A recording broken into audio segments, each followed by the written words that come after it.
दोस्तों, मेरा नाम किरण है। मैं पुणे महाराष्ट्र का रहने वाला कॉल बॉय हूँ। मैं दिखने में स्मार्ट हूँ, कद काठी भी काफ़ी ठीक है।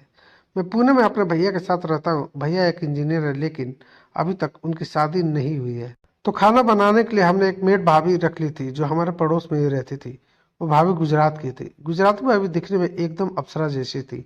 उसकी उम्र कोई 29 साल की थी। उसका पति मुंबई में जॉब करता था और महीने में मुश्किल से एक बार ही उससे मिलने आ पाता था। वो जब चलती थी तो ऐसा लगता था कि पकड़ लूं, लेकिन मैं सोचता था कि अगर भैया को पता चल गया तो सब रायता फल जाएगा।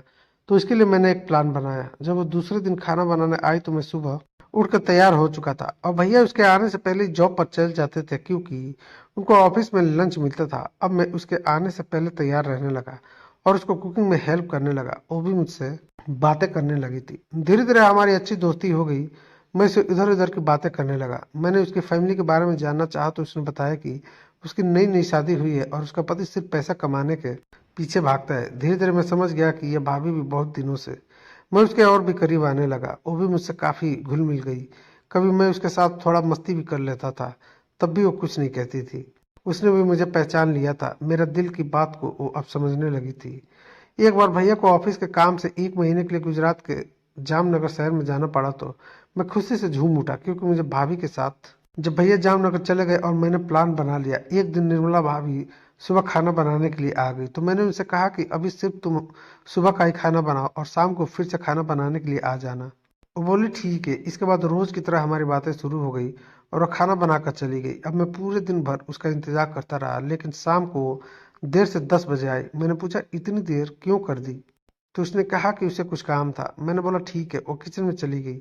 मैं भी उसके पीछे पीछे चला गया। उससे बात होने लगी। उसने मुझसे पूछा कि तुम्हारी कोई गर्लफ्रेंड है, तो मैंने कहा हमारी ऐसी किस्मत कहाँ, और आप जैसे दोस्त होते हुए मुझे गर्लफ्रेंड की क्या जरूरत है। तो वो हंसने लगी और बोली मैं तुम्हारी उम्र की तो नहीं हूँ, मैं तुम्हारी फ्रेंड कैसे हो गई। मैंने कहा आप मुझसे इतनी अच्छी बातें करती है, कुछ प्रॉब्लम हो तो सलाह भी ले लेती, तो आप मेरी फ्रेंड हुई ना। तो उसने बोला हाँ वो तो है। मैं हॉल में चला आया और टीवी ऑन करके देखने लगा। इसके 2 मिनट बाद उसने मुझे आवाज दी और फ्रिज से सब्जी निकालने को बोली। फ्रिज तो उसके पीछे ही था, फिर भी मैं गया और फ्रिज में सब्जी निकाली और उसके पीछे खड़ा रह के सिर्फ हाथ उसके आगे किया।